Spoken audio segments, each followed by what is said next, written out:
Lisa. What happened? Where's Alessa and Dahlia? Harry, listen. Something you said before has been bothering me. I just can't get it out of my head. What is it, Lisa? So I went to look in the basement, even though I was scared as hell.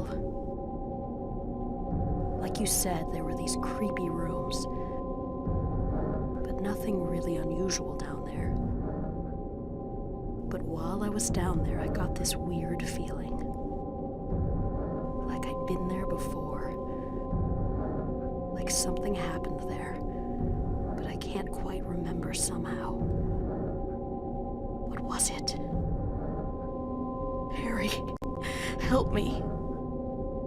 I'm so scared. I can't take this. It's only a temporary thing. You're in shock from when you were knocked out. Don't fret about it. You'll remember after a while. No. You don't understand. Wait! Where do you think you're going? Lisa. Damn, what's that? That sound? From down there? It's coming from the basement. Hello everyone and welcome back to Let's Play Silent Hill. In the last part we finished off our business in the resort area, getting thrown into here in the process. Welcome to the final area of the game. Welcome to nowhere.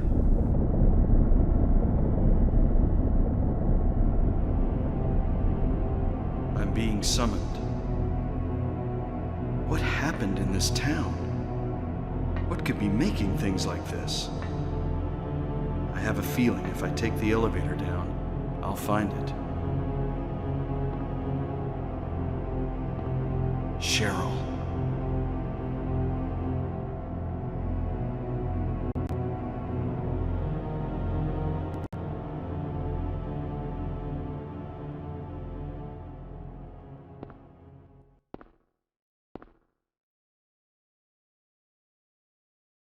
So, at first glance, you might notice this looks a little familiar. This is just a room from the otherworld version of the hospital. Hi, Alessa.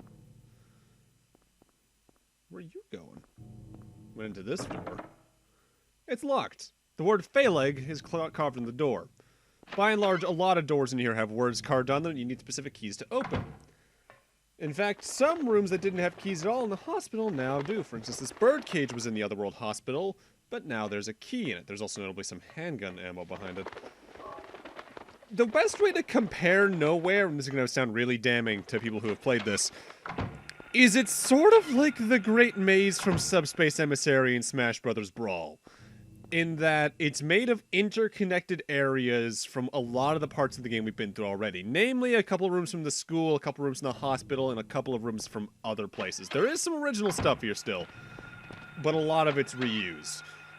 Most of the enemies you're going to be encountering in here are even puppet nurses to make up for that. The clock. There's a square hole in the center of the clock.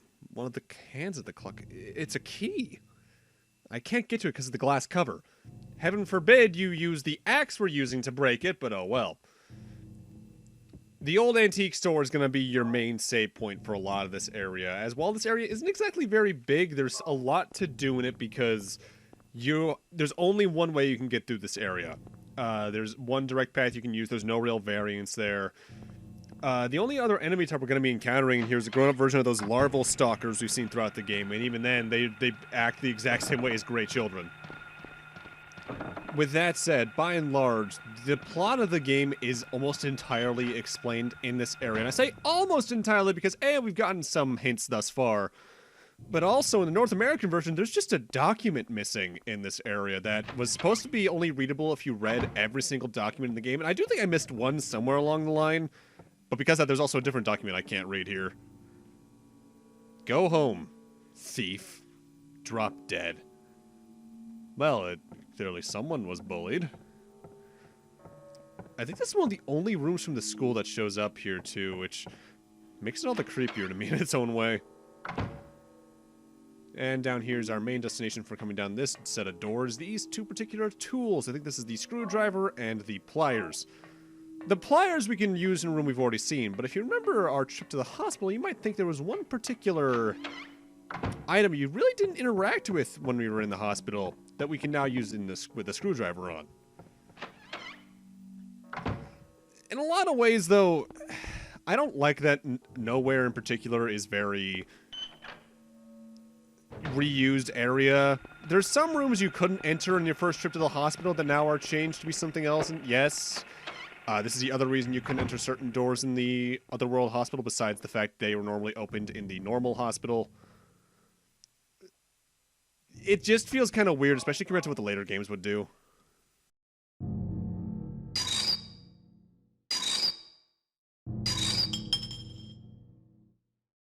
And using the pliers there gets us the key of Ophiel, which we've seen the Ophiel door already, even though I didn't directly mention it. So we can go use that on that. Silent Hill 2 and 3 onwards have completely original final areas, and it feels a lot more interesting for that.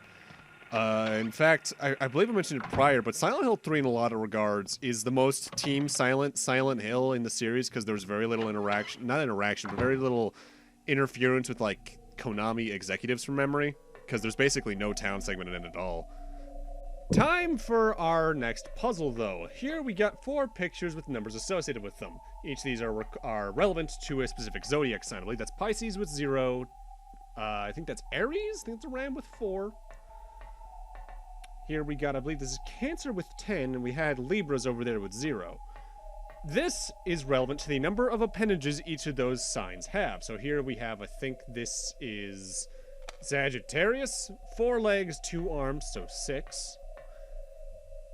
Gemini, 4 legs, 4 arms, so 8. And in the center we have Taurus, 4 legs, so 4. And that gives us our first, or at least our next key for the area. This is the Stone of Time. In terms of design as well, I think this area is probably the most Resident Evil-like because you're just looking for several keys to open one particular door. And you can find a lot of those keys in some varied orders, but not quite as varied as, say, a Resident Evil key hunt. Names engraved on a lithograph. The Grim Reaper's list. Yes, the head count is set, young and old lined up, in order of age. Then the pathway opens, awaiting them the frenzied uproar, the feast of death. That is your hint for the puzzle in this room, which is a very just quick password search. We got another plate over here. There's a slate. 35 Lydia Findlay, 60 Trevor F. White, 18 Albert Lords, 45 Roberta T. Morgan, 38 Edward C. Briggs.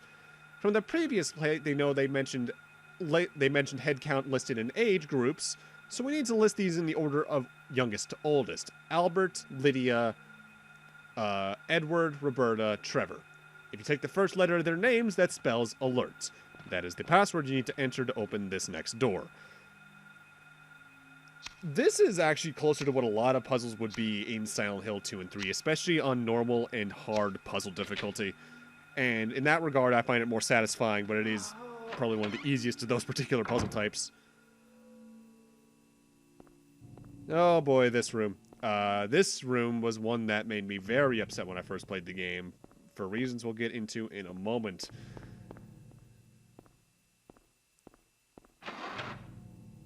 Past this door, though, we find ourselves back in the morgue from the Otherworld hospital, and in here lies one of the 5 items we're looking for in Nowhere to access the final boss, the Amulet of Solomon. 1 down, 4 to go, and they will only get increasingly easier to grab as long as you grabbed every other item from every other room.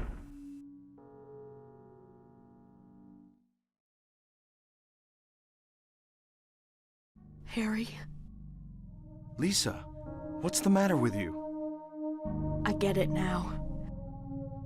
Why I'm still alive even though everyone else is dead. I'm not the only one who's still walking around. I'm the same as them. I just hadn't noticed it before. Lisa. Stay by me, Harry. Please. I'm so scared. Help me. Save me from them. Please. Harry?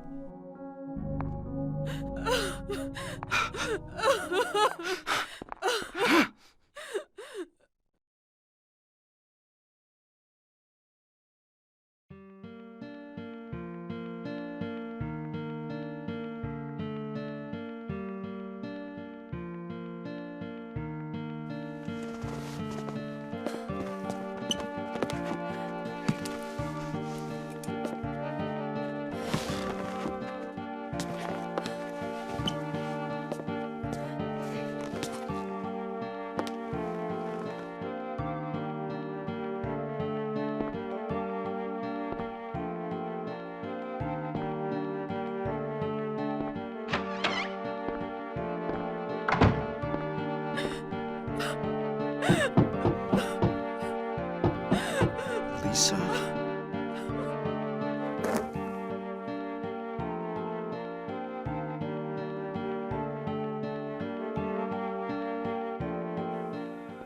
It really feels like every Silent Hill has that one character you just can't save no matter what.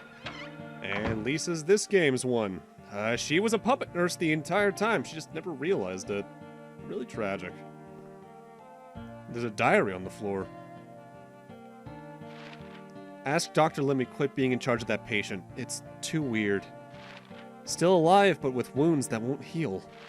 Told the doctor I quit. Won't work at that hospital anymore. The room's filled with insects. Even with doors and windows shut, they get in to spite me. To the hospital. Feeling bad. Need to throw up, but nothing comes out. Vomiting only bile. Blood and pus flow from the bathroom faucet. I try to stop it, but it won't turn off. Need drug. Help me.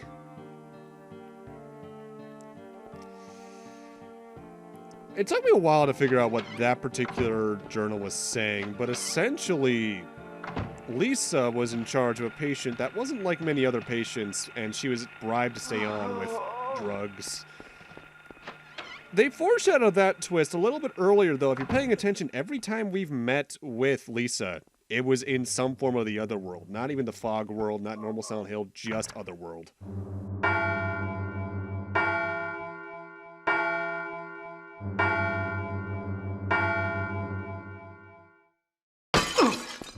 Ow, rude. Using the Stone of Time on the clock gets us the key of Hagith, so that's another key we can now use to open another door.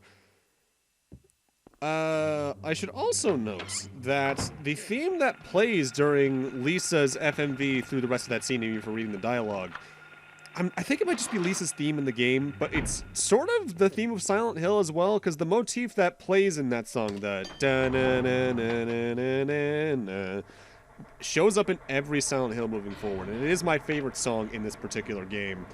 That gets reused in my favorite song in Silent Hill 2, and I think, I want to say it was either a Silent Hill 4 or Silent Hill Homecoming or Silent Hill Shattered Memories theme. It's a really good piece. There's something about it that's really soothing despite being from this series that has stuff like, well, everything we've seen thus far. And now we find ourselves in the nowhere version of the antique store from the mall. We get ourselves the next couple of key items here. The Staff of Caduceus looking thing is the next major key we need, but we also want to grab the Ring of Contract while we're here, as we need that to grab another one of the 5 items we need to grab in this area. Thankfully, you don't ever have to enter the mall itself, because I feel like they would have just thrown a bunch of enemies at me in there. I believe it's not long after this point, we're going to have the puppet nurses removed from the main halls of the hospital portion of this area. As I think at that point they get replaced with the normal stalkers. And here we are at this plate once again, but this time we have a screwdriver. As soon as I move the menu, there we go. Let's see what we got behind this plate. And we have a key by the looks. There's a key. Electricity is flowing to the key. I'll get shocked if I grab it now. So we need to turn the power off. So we need to, I believe, head to the relative basement of this place to turn off the boiler. I do believe that ends up being one of the last keys we grab in this area because that takes a while to get to. The hardest part of Nowhere, I find, is just navigating your way around because where rooms were in the original game isn't where they are now. Like, this, I believe, was off to the side of one of the other areas in the Otherworld Hospital, but now it's where I think the linen room was, comparatively. We did grab a camera, though, and we do need that to do another puzzle in this area. And this all allows us to unlock this door, which takes us back to the first floor, I think. I'm not sure, because the rooms in this area kind of hard to decipher.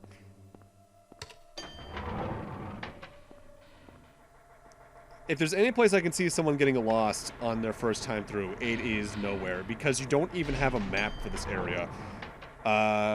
Silent Hill 2 and 3, if there's an area that doesn't have a map of its own, usually the protagonists take some initiative and draw their own map. Harry does not. And now we're in an altar room, and we have two pictures on the wall here that if you're in the proper place, you can actively use the camera to flash them. Most unnerving track in the game to me, by the way, right here. The light to the future. So, let's use the camera to light up the future. And that shows us three shapes. Each of the paintings have three of them. They are used on the respective door on that side of the room to open the door. A bit of an odd key system, but it's at least something cool. And if you remember the shapes, I believe you can just input them without having to even get the camera. So that's another item you can potentially skip if you're just trying to get through the game as fast as you can. I believe it's this room where I technically screwed up reading another document. No, it's the room across the hall. In here we do have an item to grab, though. This is the birdcage key, so now we can head back there and grab the key from within that birdcage. Keys to grab keys to grab keys. The most Resident Evil area in the game in that regard, as I brought up.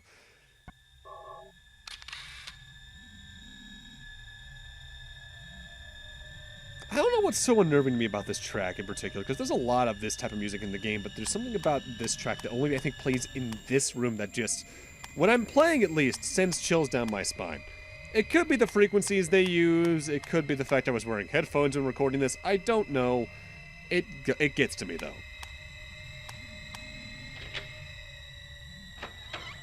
Okay, in this room is where the document I'm supposed to read is, but I think I missed a different document elsewhere in the game. It's meant to be this book, the Botanical Reference Book.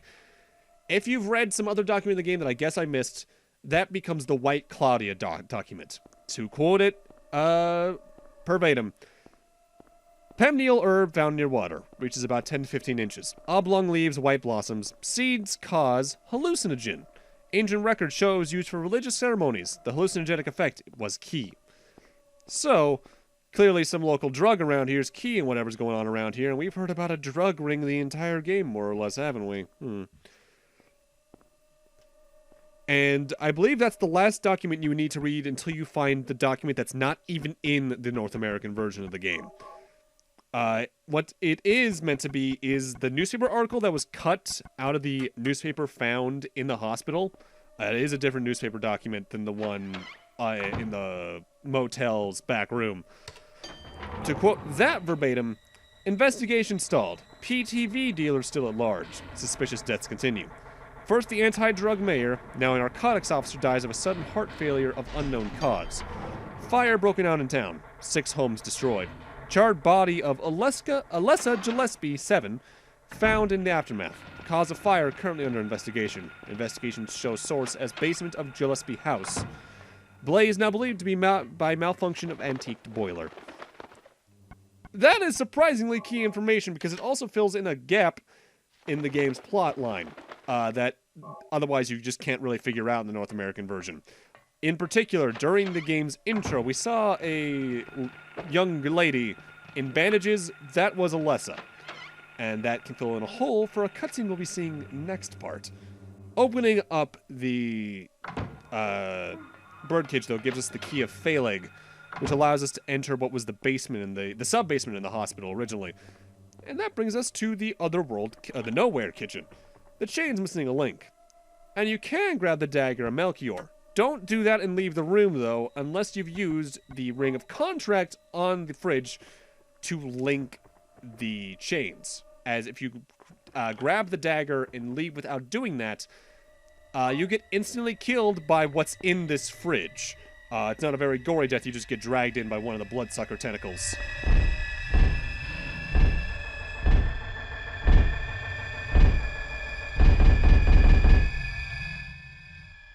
And that's them showing that if you didn't do that, you would have gotten instant killed.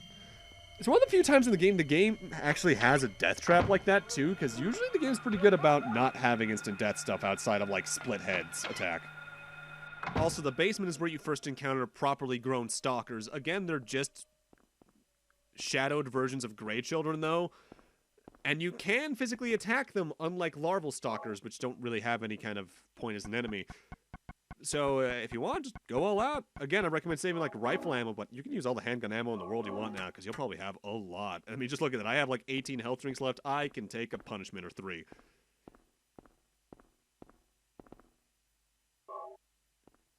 Notably, where the blood pack is, though, is a new item. Jelly beans. Do we want to open the bag? Hell yeah.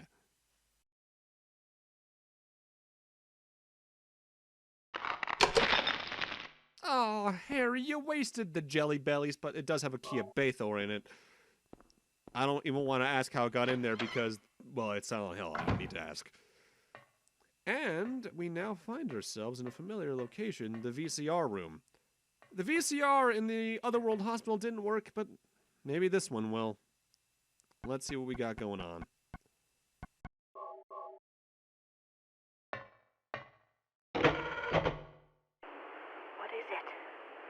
Still has an unusually high fever.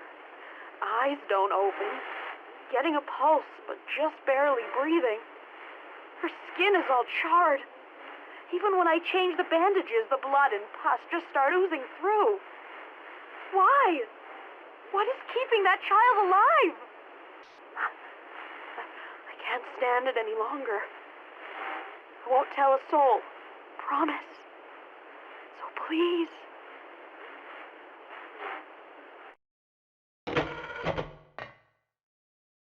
Lisa really is the most tragic character in this game because she was just a caring nurse who got thrown into something way over her head. But with that, I'm going to need to end this off here. Thank you guys for watching, and in part 11, the end of the game. See you guys then.